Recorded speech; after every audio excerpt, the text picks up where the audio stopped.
Tes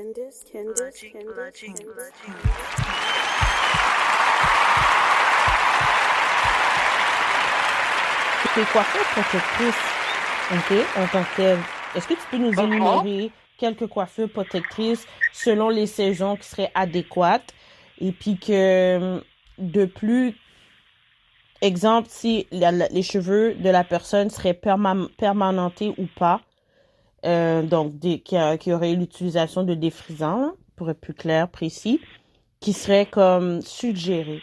Donc, exemple, il y a les tresses qu'on peut faire, il y a les crochets, il y a les perruques, mais l'entretien en tant que tel, puis les coiffures selon les saisons, comme nous, au Québec, on a 4 saisons.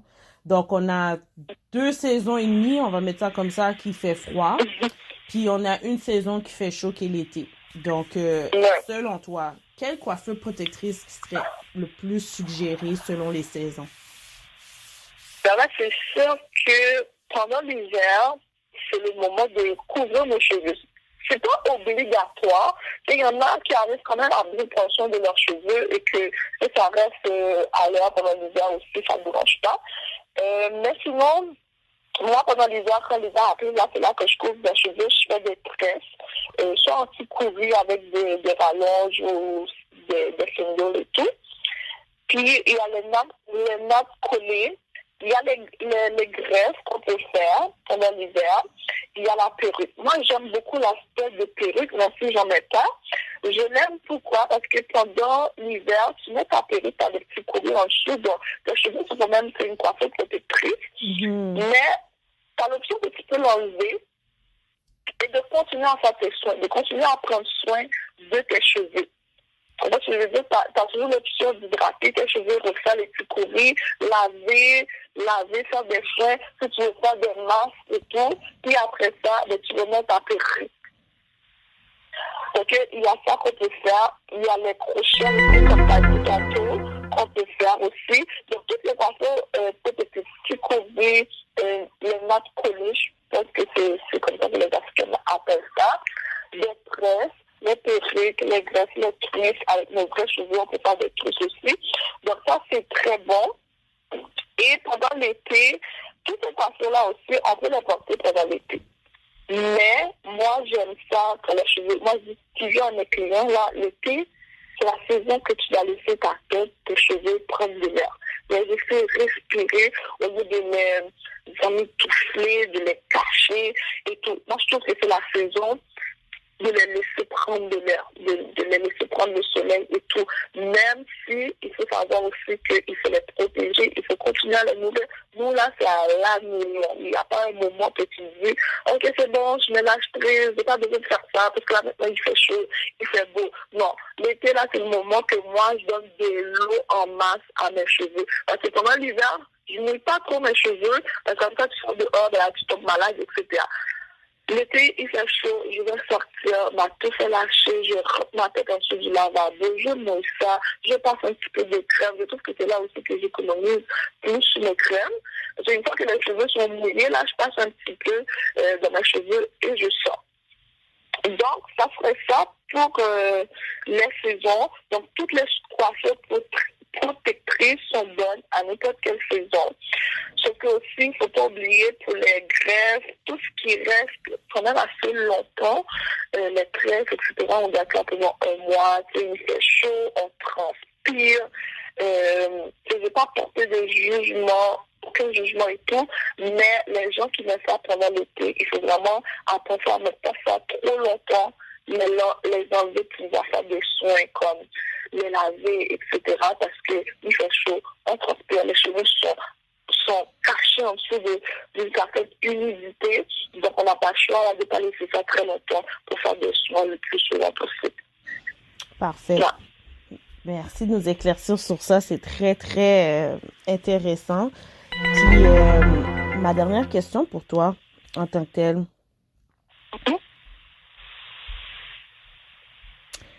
Comme on sait que beaucoup ont fait la transition, OK, ou plusieurs envisagent de le faire, la transition des cheveux vers le cheveu naturel, OK?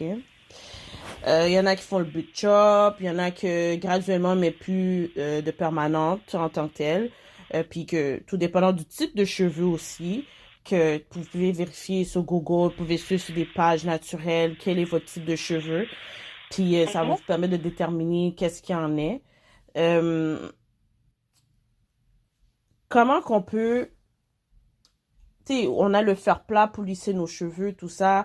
Moi-même, un peu, j'ai une base sur le cuir chevelu. C'est important d'utiliser un produit quand on utilise le fer plat pour que les cheveux ne cassent pas.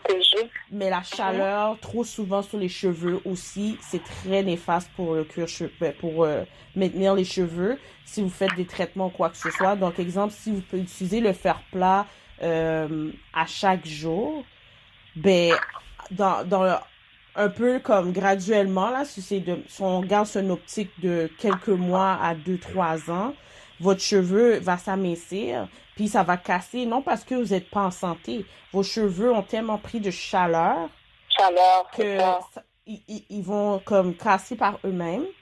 Puis, je voulais savoir selon toi, parce qu'il y a des produits, tu sais, il y en a qui lient pas, hein. Il y a des personnes, bon, moi-même, des fois, j'achète des produits, je ne lis pas en arrière qui est dedans. Puis que je me lance vers plus qu'est-ce qui est naturel, donc les l'huile naturelles, les huiles essentielles, puis aussi comme bon tes produits en tant que tels, que ça me permet de comme pas mettre trop de produits chimiques sur mes cheveux. Exemple, le gel. Si je mets beaucoup de gel dans mes cheveux, ok, ça aussi ça peut être nuisible pour mon cuir chevelu de s'enrichir, de pouvoir se fortifier et d'avoir une bonne repousse. Selon toi, si exemple j'utiliserais moins de gel, ou quel type de gel tu me suggérais d'utiliser pour plaquer mes cheveux, puis l'alternative de les cheveux soie, au lieu de mettre la permanente puis le fer plat. Est-ce que tu aurais des alternatives à nous faire part, à nous suggérer ou nous conseiller? Donc là, la question a deux volets. Donc, il y a le gel, puis qu'est-ce que moi j'ai à suggérer pour quelqu'un qui ne veut pas utiliser le fer plat souvent. Donc, c'est sûr que tout ce qui a rapport avec la chaleur, c'est à éviter le plus souvent possible. Donc, je sais qu'il y a la slip press, c'est un genre de repassage aussi. Moi, je peux voir le faire, mais ça serait vraiment genre de temps en temps, peut-être 4 fois de l'année. Moi, je fais vraiment pas ça souvent. Donc, sinon, je sais qu'il y a du monde qui étire leurs cheveux au fil. Puis ça, je sais que ça le laisse quand même, ça le lisse un peu.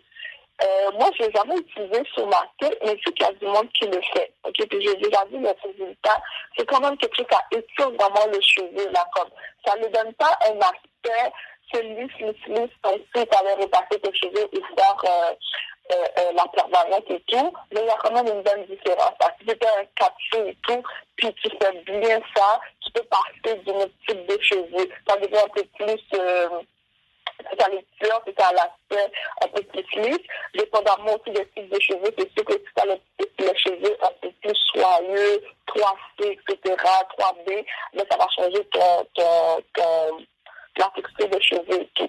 Puis moi, ce que je fais avec mes cheveux à moi, je fais des trucs, ok? Souvent, quand les gens me voient de la rue, oh mon Dieu, t'as tellement de cheveux, patata et tout, je fais comme ça prend des souhaits, comme mes cheveux sont pas comme ça, genre comme, j'ai les cheveux crépus, ok? Les cheveux sont crépus, on a tous des cheveux crépus, mais le type de cheveux que les gens, ils voient quand je sors, c'est pas ça que j'ai quand j'ai fini de laver mes cheveux et que je les laisse sécher à l'air. Non, moi, je fais souvent des trucs, je fais des petits avant d'aller dormir avec mes produits et tout, et le lendemain, je les défais. Puis quand je les défais, je te dis, la texture de mes cheveux, ils ont déjà changé parce que je les fais vraiment genre très collés. Et après ça, j'en prends 3 ensemble, je les retresse ensemble, puis je tire sur les cheveux pour que ça puisse garder l'aspect un peu long. Puis le lendemain, ça donne des cheveux bien bouclés et puis ça ne me donne pas le même aspect que j'avais la veille. Donc, il y a le lissage brésilien qui est moins toxique que la permanente, mais que je crois aussi qu'il y a un produit dedans qui est quand même toxique pour nos cheveux à nous. Sinon, pour vraiment étirer mes cheveux, là, pour avoir un aspect lisse à court terme, à part le repassage et tout, je connais pas d'autres produits. Tu sais, il y a un autre produit là qu'on peut utiliser, mais moi, je trouve que il y a quand même aussi, c'est comme la petite fille de la permanente, là, j'ai oublié c'est quoi le nom. J'ai vraiment oublié c'est C'est quoi le nom. l'affaire rose, là? Hein? La boîte rose, là? Just In, ou je sais pas. Oui, c'est l'application, c'est comme une crème, tu l'appliques vraiment comme une permanente. C'est moins fort que la permanente, on appelle ça c'est comme un démêlant, là, ça aide. Mais je trouve que l'effet que ça fait sur la tête, parce que moi, au début, là, il y a 11 ans, je cherchais aussi des produits parce que j'étais comme, oh, j'ai envie d'avoir les cheveux lisses et tout, je vais pas mettre la permanente. Puis j'ai vu que celui-là, c'est un démêlant, c'est comme un démêlant, la façon qu'eux, ils le décrivaient. Là, je suis comme, ok, j'achète la boîte et tout, et même, tu l'appliques vraiment comme une permanente, c'est comme une crème. Puis oui, ça te donne les cheveux lisses. Mais je trouve que c'est vraiment la petite fille de la permanente, c'est dans la même lignée et tout. Ça fait changer la texture de mes cheveux, mais pendant un petit bout, là, c'est pas comme laisser les cheveux, puis tu vas prendre tomber après, puis tu te retrouves. Non, c'est vraiment comme la permanente. Donc, il y a d'autres personnes qui connaissent d'autres méthodes pour vraiment lisser les cheveux pour avoir un aspect comme le repassage et tout. Moi, je serais preneuse aussi, mais à date, j'en connais pas d'autres.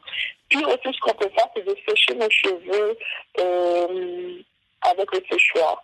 Ça aussi, c'est de la chaleur, mais si tu les protèges quand même assez bien, je pense que de temps en temps, ça ne fait pas du mal non plus. Il ne faut pas arrêter d'essayer des trucs, arrêter de vivre puis devenir l'esclave de nos cheveux non plus. Donc moi, si je lave mes cheveux trop tard, puis moi, c'est ça, avec l'humidité dans mes cheveux mouillés, je tombe malade. Fait que moi, c'est ça, mes cheveux trop tard dans la nuit, vers minuit et tout. Je vais pas dormir avec mes cheveux tout mouillés. Oui, je vais prendre mon séchoir et tout. Je vais mettre la lotion la lotion pour garder, pour protéger les follicules de mes cheveux. Puis après ça, je vais les sécher. Donc, de temps en temps, ça ne fait pas du corps non plus. Donc, le gel, l'autre aspect, c'est le gel. Moi, je mets beaucoup de gel. Je vais pas mentir que je mets beaucoup de gel, surtout quand je fais mes choux. Moi, j'aime ça que mes cheveux soient vraiment bien plaqués et tout. Je mets le Edge Control à l'aloe, le vert et tout, que j'aime très bien. Ça ne me laisse pas des résidus blancs dans mes cheveux. Mais ce qu'il faut savoir, c'est que dans les périodes que je sais que je mets beaucoup de gel dans ma tête, je ne vais pas passer plus que 3-4 jours sans me laver les cheveux. Et je laisse pas ça longtemps dans ma tête, là. J'ai été dans un mariage, puis la coiffure, il fallait vraiment que ça soit bien plaqué. C'est quoi, là, les Got To Be, je crois? J'utilise tellement pas de produits chimiques que maintenant, je pense que c'est le Got To Be, c'est jaune. C'est un genre de fixatif, mais je t'ai dit. C'est ça, hein? Oui, c'est ça. Ça plaque vraiment bien, en plus.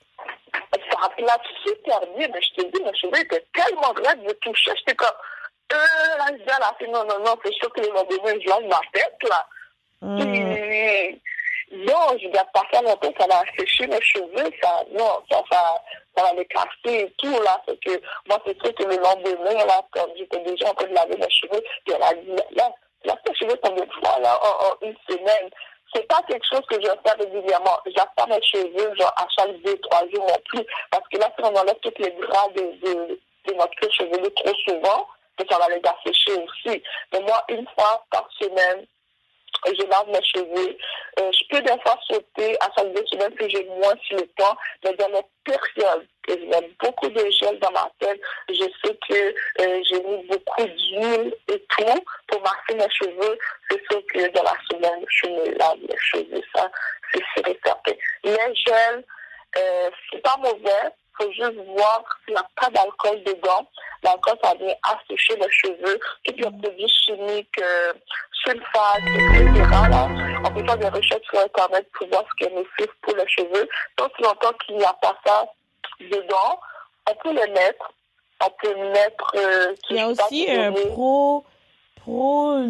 propylène ou prolipène, un produit que j'ai vu qui est pas bon pour les cheveux.